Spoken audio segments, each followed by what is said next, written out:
anything worth accomplishing in life is going to come with some level of sacrifice. I don't care what it is. You want to be a good student, you want to be a great athlete, you want to be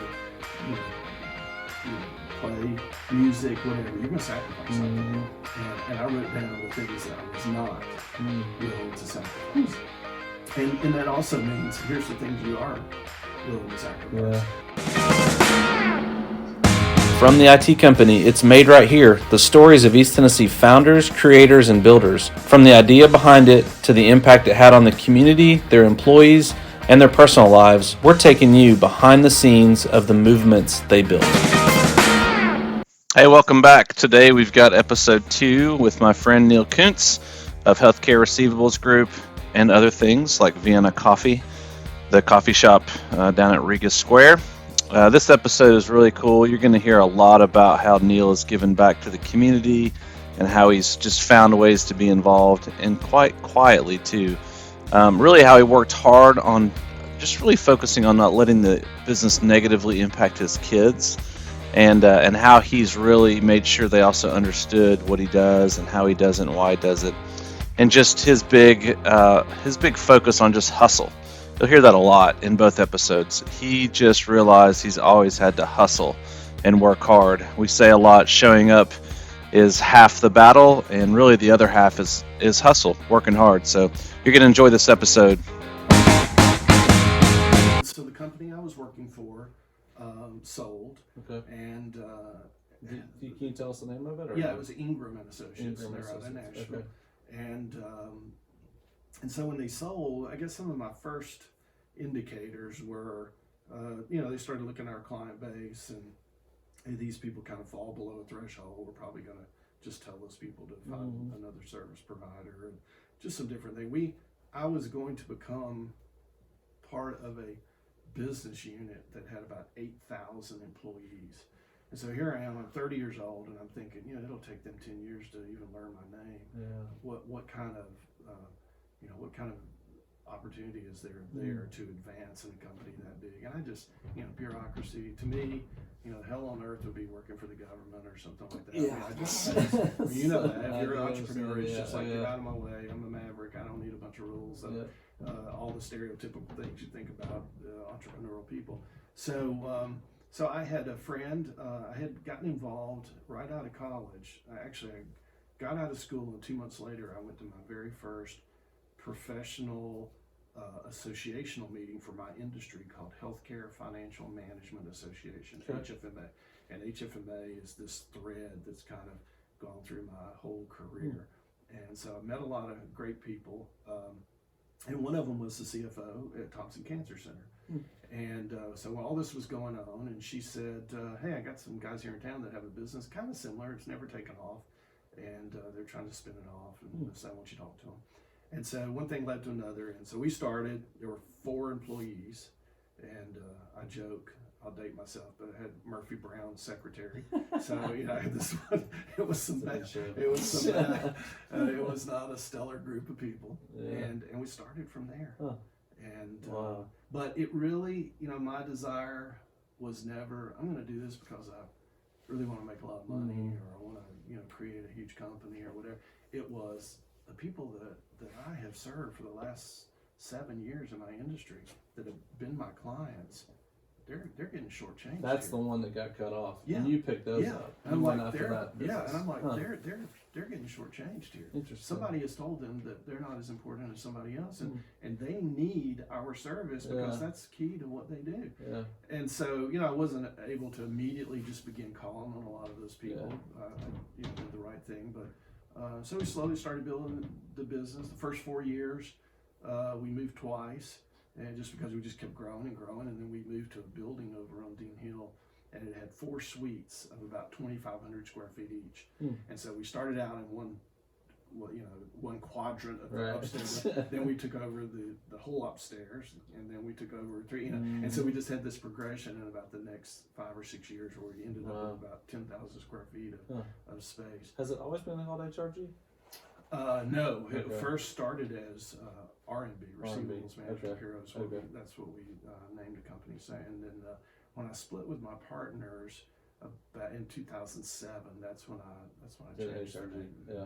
Yeah. And I had a 3-year-old at home, and then that first year, Jamie got pregnant with our second, and so it wasn't a great time to be starting a business. And what year was that? That would have been 1993. Oh. It's funny. I started the company in January of '93, and Ned Ray McWhirter, on his way out of office, dropped TennCare on his desk, and so immediately, our industry has always just been our biggest challenges in my business have always been external issues and things just outside of your control. And so here TennCare is being enacted. No one knew what that was going to do to the industry, and it would have been easy to say, oh, this is going to change things forever. Everything that we do is sort of reimbursement based, and it's about liquidating receivables and things like that. So at a high level, you help practices, hospitals, collect the income. So if we have you've seen our office, it's like a call center. So we have people calling insurance companies. We have even if it's a self-pay patient, we may be reaching out to them. We're dropping patient statements, the whole deal, and we're using a lot of technology along the ways. But what do you So 93. So we're talking. Yeah, I had a word processor, Paul. Mr. Technology. Think about that. 28 years ago. So what still drives you? What is it that you?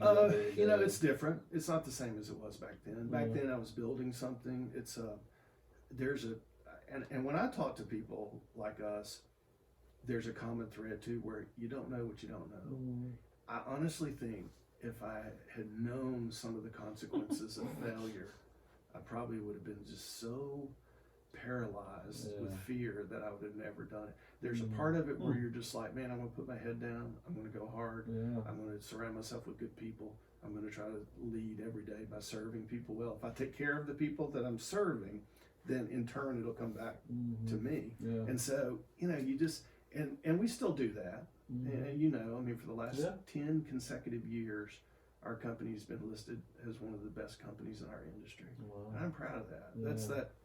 That is not a reflection on me. It's a reflection on a culture that we've built that says, man, there's 6,500 people in this country that do what you do, and about 40 of them, get to put this logo on their letterhead.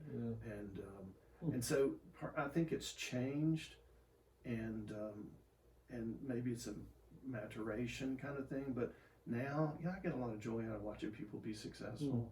I get a lot of joy out of knowing that I've had people that have worked there for 20 or 25 years, that they are serving our clients well, and in turn we've provided a great place to work for them, to provide for their families. So, it just kind of all comes together. I think about just two people that I interact with, being Bonnie and Jeremy. Those are people who have come up and grown into leadership roles, and now have a lot of autonomy and authority and ability to lead, and that's a big deal. Absolutely. And Jeremy is Jeremy had his MBA and a law degree when we first started talking, and I said, I really don't know what would I do with you, but I know that when I see somebody like you, I want you on my team. That's and cool. So I hired him, and he was willing to take a chance, and he started out in a role that was probably beneath his abilities, and he learned our business really quickly. And now, he, for all practical purposes, he runs the day-to-day operations. I try to stay out of his way. He's much smarter than me about things, and he's a good one. Yeah, and Bonnie's the same way. I have people sometimes that say, "Hey, so and so, they're the most wonderful." And my first response is, I know you only deal with a handful of people, but I promise you, we've got a bench like that.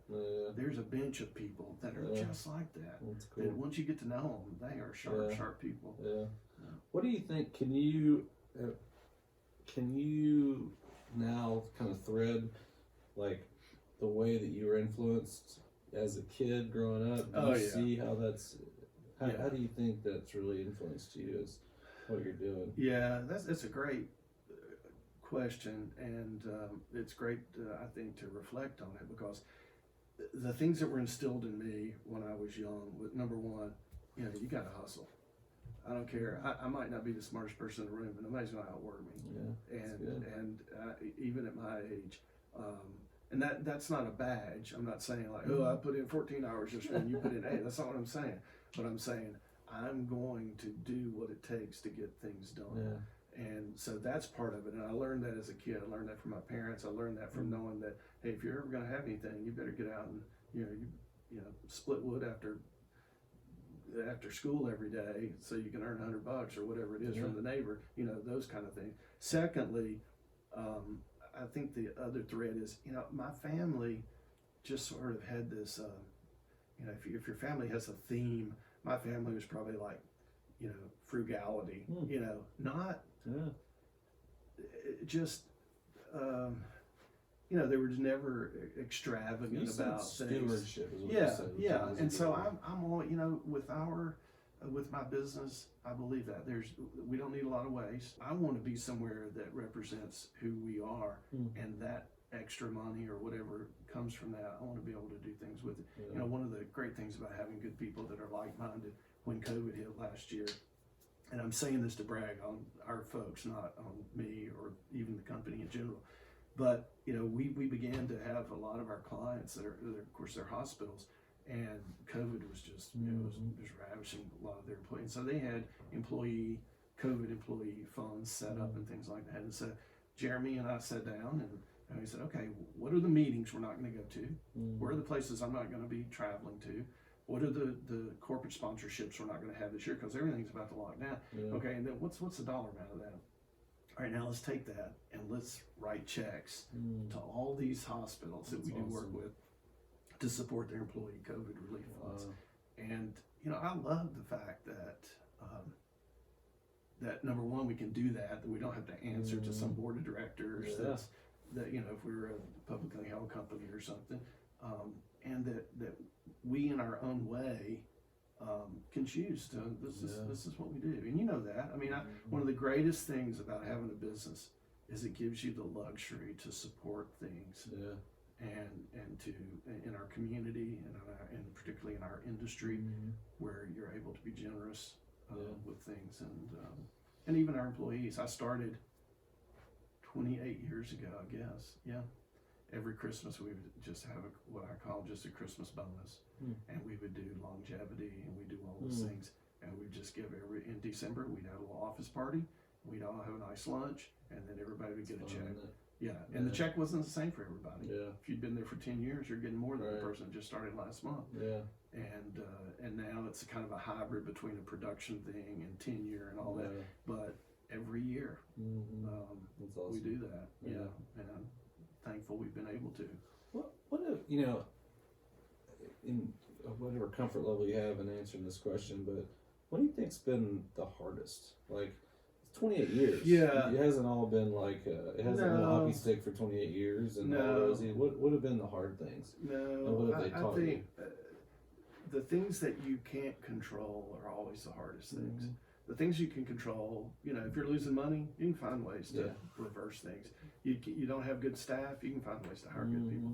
But when, you know, the industry says, oh, well, guess what? There's something called HIPAA coming out, or right now the CFPB is doing this Reg F thing. I mean, all these, along the way, there are always external threats to your business.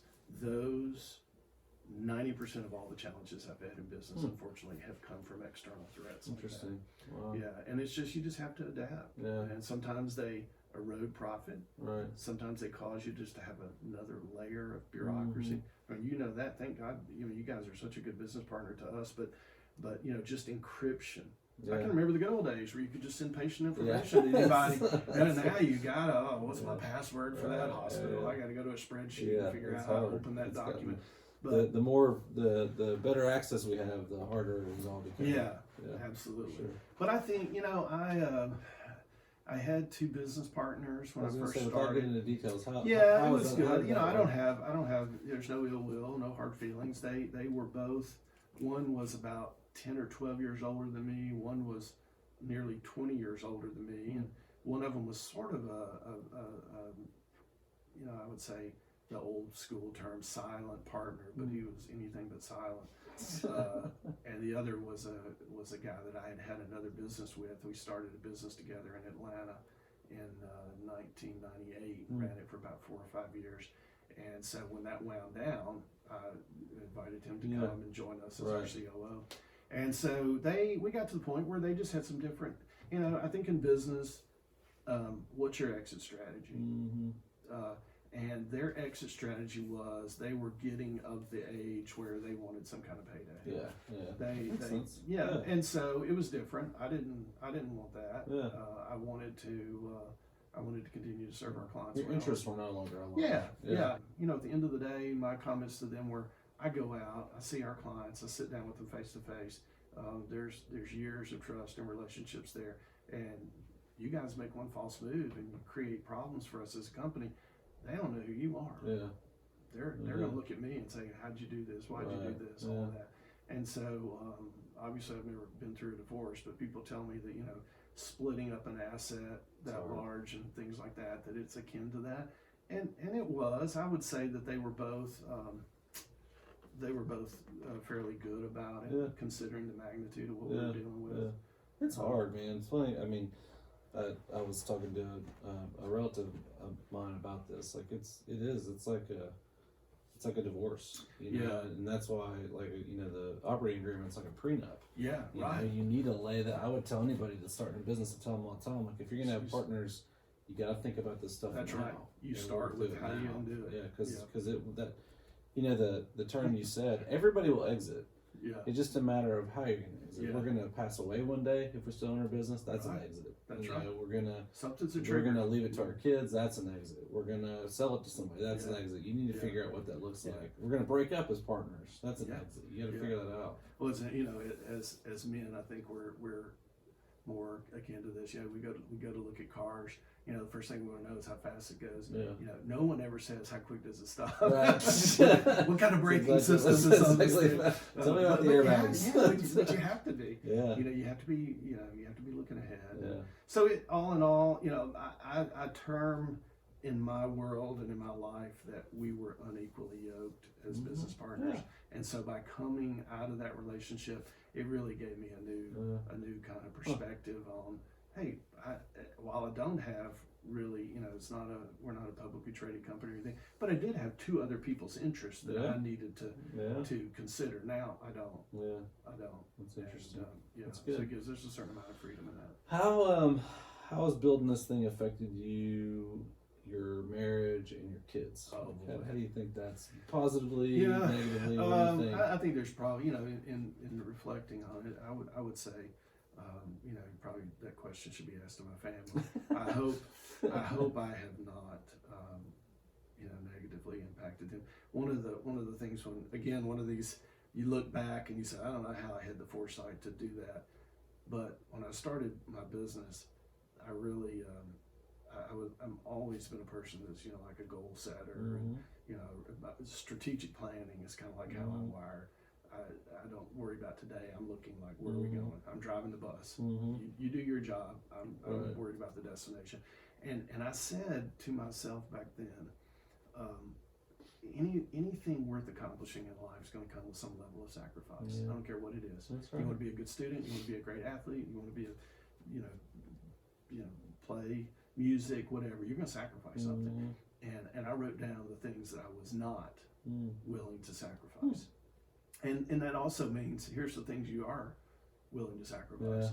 And so, I'm not a great golfer because I couldn't work all week and then go spend 4 or 5 hours on a Saturday away from my family. Now, I'm not, casting shade on guys that do that. I'm just saying that was something that like, I'm not, to some degree, my health. I used to be a 150-pound swimmer.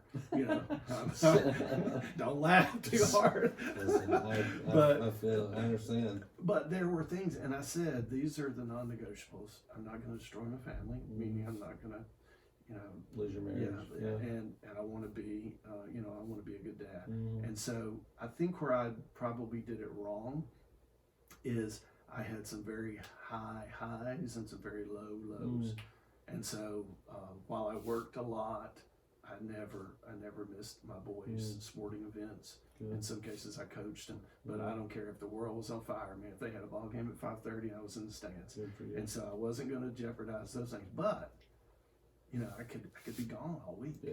And my wife's raising kids. And I'm on the road or whatever. And so then we would, and I'd always, my family, we love travel. I was always, since a kid.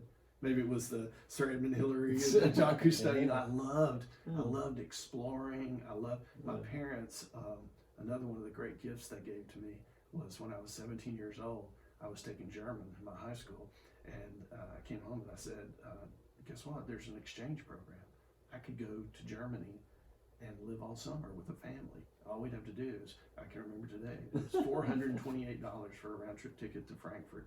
And so I raised $200 and my parents paid the other $248, and I went to Germany and lived. So it just ignited in me this passion for travel and exploring the world. And so with my kids, it was that way. Jamie and I both decided, hey, we want our kids to have a good worldview. So we've been to Africa, we've been to China, we've been to South America. We've been places where they can look around and say, wow, we're blessed. Yeah.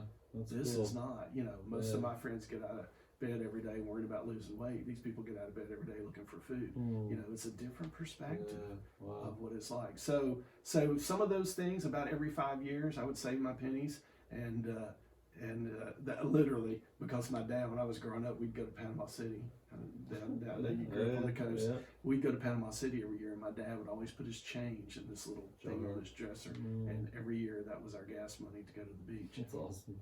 And so I would save, I'd put money away, and about every 5 years, we would take one of these trips when our boys were growing up, and we'd be gone for 10, 14 days, and we'd go travel the world and see how other people live. What are they doing now, your boys?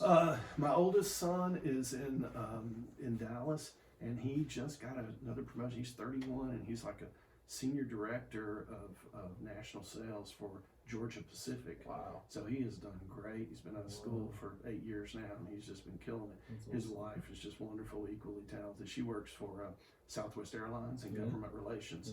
So she was a politician, worked in politics in Austin and helped with campaigns and everything, and now she works for Southwest Airlines. So they live in Dallas. And then our younger son thought he wanted to do business, and then he ended up going to the CIA in New York and becoming a chef. So he is a chef in Charleston, South Carolina. It's a great place to be a chef. And he works for a famous guy over there named Mike Lotta, who owns a restaurant called Fig. And so he's working a lot. Awesome. Talk about hard work. You're on your feet all day. I want to know a little bit too, like you, part of doing this is to tell stories and to expose others to businesses in town and inspire them and help see the way that we're shaped and how that shapes us. But one of the things I really, as we've gotten to know each other over working together, I had no idea really until probably the last 4 or 5 years how involved you are in the community without, I think, anybody knowing that you're that's which is probably the way you like that's it. the plan. But and that I assume that is a byproduct of being able to of building your business and HRG and all this. So can you tell us a little bit about what you do? I'll tell you where it starts from. Years ago, I made a promise to myself that on my Outlook calendar, I color code the things that I do. And so I know what's business, I know what's related to church and other things that I do, in regards to my faith, and then I know what's in my community. And so when I open my Outlook and I look at it, if it's not a pretty diverse looking calendar, if it's not the rainbow of all the shades, then I'm failing. If I look at it and it's all red, which means travel, or black or gray, or things are business related, then I'm kind of out of balance. And so when I look at those things and I see that I've got a 3-day trip with my wife somewhere, or I've got a board retreat, or leadership Knoxville, or boards and things like that. To me, it's important. You'll love this. So my mom, you just heard how we grew up. I mean, the closest thing we had been to a horse is probably the one you put the quarter in at the grocery store. My mom was the chairman of the Brentwood Horse Show. Now, you know what Brentwood is like now. Well, back in the day, it wasn't like that. But my mom, as a volunteer, ran the Brentwood Horse Show one year when I was a kid. And again, we didn't own horses. We didn't. It was, but that was my mom's heart. My mom was a servant. She loved. She was involved in her industry and things like that. And I think your parents model stuff like that. And so I've always, I'm of course under the opinion that to whom much is given, much is expected. Yeah. And that's not. That's when you look at your resources and you take inventory of your life. There's money and there's time and there's talent. Yeah. Yeah. And your talent, I love meeting with, not because I have all the answers, but sometimes just because I have gray hair, to meet with younger business guys to help them understand stuff. And I learn from them. It's not one way. Right. I'm not there from a standpoint, hey, I got all the answers, here you go, let me just get out your pen. It's not that. It's a kind of an iron sharpens iron thing. But the other part of that is you do have resources, financial resources where you can support great things that go on in our city, and we're here. Man, the book of Jeremiah tells us, when they were exiled, go and seek the peace and the prosperity of your city, and wherever that you seek those things, you'll experience those things too. Well, we live here. I want Knoxville to be the greatest city in the state of Tennessee, and shame on me if I just build my own bank account versus investing back into my community. So, are you on the Leadership Knoxville board? No, but I'm in the Leadership Knoxville class for 2022. Then I'm just starting my second year with Knoxville Inner City Kids Outreach with Michael and Bill Clark and Janice. Is that Kicko? Mm-hmm. Okay. Yep. Tommy Horst. Yeah, that's right. Yeah, Tommy's our board chair right now. And still on the board for the Knoxville Fellows. Been there for about 6 years. Yeah. Just a lot of other little things. I like to support. Tell us about that a little bit, because that's an interesting little thing. Yeah, that's really one of those kind of faith and work things. The Vienna Coffee Shop was in the Regas building, and John Clark, who founded Vienna in Maryville, was just a super guy, really smart, and so he had some other interests that he was getting into. And so, having been on Chris's board for Knoxville Leadership Foundation, we had bought the Regas building. We were doing all this stuff there, setting up the Alliance for Better Nonprofits, and Jerry Askew came in and all that. So all these moving parts, and we said, hey, there was why don't we try to develop this hospitality piece of the building there where the old restaurant was. And so John Clark gave it a run for about a year, and then so I put together. Well, I had been meeting with a guy named Mark Atchley, who's just a super guy, and he and his family had been called to Greece as missionaries from a church out west. And he and I had been meeting on a regular basis, trying to start it. And our idea was, rather than everybody just write a check every year, here you go, we're going to support some. I'm of the opinion, probably as an entrepreneur, and in incorporating my faith, is let's create an economic engine. This economic engine can continue to throw off revenue that can support things much longer than we can. Yeah. And it's like building a fire. Once it gets started, then we can heap some more fuel on it, and then it even gets bigger and bigger. But it's a multiplicative kind of thing, rather than just write the check and next year somebody's back asking for another check. Yeah. And so, Chris Martin was very involved in all this, and so we had this opportunity come up, and so we bought the coffee shop just in time for COVID last year. There's 10 partners. Busy. Yeah, it was. I stopped by there on my way here too. Yeah, and we're grateful for the community that's been. But the Knoxville Area Rescue Mission's a block and a half away, and we've really are committed to. In our operating agreement, it's drawn up that we will never take any profit from that restaurant, the coffee shop. Yeah. And so that's our intent. It's not money, while it is a for-profit enterprise, it's not intended for the shareholders, for the partners to. Yeah. Right, any money so we give lots of discounts to local ministries in town. We support people that are in ministry. And so last year, even though, you look at our financials, they're not great. We gave away probably $20,000 to different ministries here in town, but what it's kind of like a donor advised fund. Everybody write your check. You're never going to see a return, but not a financial return, maybe a kingdom return, but not a financial return. And some of the greatest, the two guys I mentioned, Wes Evans and Terry Delaney, they're two of the guys. Mike Hatcher, I know Adam Slight mentioned Mike, and Glenn Sumner. I mean, we That's really cool. got some great people. I think hopefully when the food hall opens up, it's going to really impact you guys in a really positive way too. We hope. There's a lot of good stuff going on in that area of town. Awesome. We were way out ahead of it, and we've been waiting for it to catch up. I've got some depthy questions. All right. Let's see. Oh man. If you could make an impact in any way in the next 20 years, what would be the way that you would want to? What would be not the Neil legacy, but like just the like if you HRG, your family, anything like what impact would you want to make? Well, I think selfishly, I would start and say, you know, with my family, we don't have grandkids yet, but I think one of the greatest opportunities we have is to, you know, for the next generation. And that starts with your own family. You know, we can all get so busy, and I worried about that when my boys were growing up. I never wanted to, because of doing youth work at our church and everything, I never wanted to say, man, I spend a lot of time raising other people's kids, and what am I not doing with my own family? And so it comes back to that, is that I want to do first, if we have grandchildren, and you know, continue to help our own children. I think my focus as I get older has been more about our city.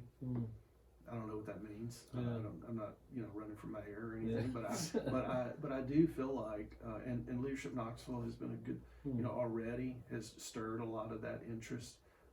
My passion is this marketplace ministry thing. I think the best way to change a city is to have this undercurrent of people in our community that are business leaders that are modeling and are impacting the people that they have under their purview every day. I read something recently that said that 70% of all Americans deal with ethical and moral issues purely from their business. So that's where they're getting their advice. 70% of people, they look to their people either at business, the owners of their business, or other internal factors around them at their business to help lead them. And that's, so what an opportunity to speak into people's lives there. So, you know, you can't start enough businesses, you can't hire enough people, but you can kind of multiply yourself. Wes Evans, that I mentioned, Wes and I have started these cohorts for group studies, and we've had about 52 people go through it since May. Wow. And so they're just small, 10-week cohorts where people get together, business people, they work through a book together and have discussions about, you know, basically, how do you be salt and light? Every day you've been entrusted with your vendors, people who work for you, the guy in the cubicle next to you, whatever. What are you going to do with that? All right, so this is the last question. So it's easy. It's an easy one. So you know, what I love about this is like learning about all the successes and failures and kind of ups and downs along the way. So we all learn a lot from success. We learn a lot from failure. In your life, would you say, looking back, like failure has influenced me more, or success has influenced me? I've learned more and grown more out of success or out of failure. Yeah, I definitely think I've grown more out of success. I've had failures. Everybody has failures, but to me, failures are just obstacles. I've never had a sustained failure. To me, that's a big difference. Yeah. I mean, I have failures every day. I shouldn't have eaten what I had for lunch or whatever, right? But you know, when you create patterns and you have trends of failure, that's something that's going to influence your life. To me, failure is a bump in the road. Success is a lot harder to deal with than, and you learn about yourself, you learn about character. It's hard to, I think when I was in my 40s or so, you know, sometimes it's easy to think you're just unstoppable, or you're, you know, hey, I'm Superman, I can do this or that, and if you're not careful, you really get yourself in trouble. And so success causes you to really, you know, take a hard look at yourself and ask how you're going to handle it. What are you going to do? I always talk about, you know, from a faith perspective, you know, God's entrusted me with stuff. Am I going to get out of bed every day and build my bank account, or am I going to build his kingdom? You know, am I going to influence people to follow me, or am I going to inspire people to follow him? And the list just goes on. So when you put things in perspective, what's your aim every day? And when you take yourself kind of off the throne of all these other things, it does give you a good perspective of, hey, look, I've been given a unique platform here. Now, what am I going to do with it? things are going to outlast me. Everything's going to burn one day. It's not going to matter. I love some of these guys, you know, Bill Gates, people like that. Not necessarily the guy, but how they're like, hey, I'm giving away all my money. My kids don't need more than $1 million or whatever it is. Yeah, you know, whatever. But they're smart enough to know, like, I'm not going to ruin my children. Yeah. And what I love about my kids is I feel like if there's any success I've had in them is that we've instilled in them the tools to repeat what they've witnessed. That's good. And that's important. Yeah. If somebody's just along for the ride and they look at you and they can never connect what you've got with how they achieved that themselves, that's a problem. Yeah. But when they see what you've got and they see what the sacrifices you made to earn it and what it took to earn it, and then they translate that to their own lives, then all of a sudden they have hope. Yeah. They say, man, I can do the same thing. It might not look the same, but I can do the same thing. Yeah. And that's a great way to end. All right, that was a ton of fun. I think in the first episode, I can't remember now, but did you catch the fact that he went to school with Pam Tillis, Mel Tillis's daughter, which is really fun. And really also one of the things I really want to remind us is like how those decisions that our parents or that we make as parents can make a big impact. His parents' decision to send him to a different school really set him down a trajectory that frankly changed his life and changed the life of generations. So it's really cool how these decisions we make as parents and as individuals have massive lasting impact. So thanks for listening. Next episode coming up soon. Stay tuned.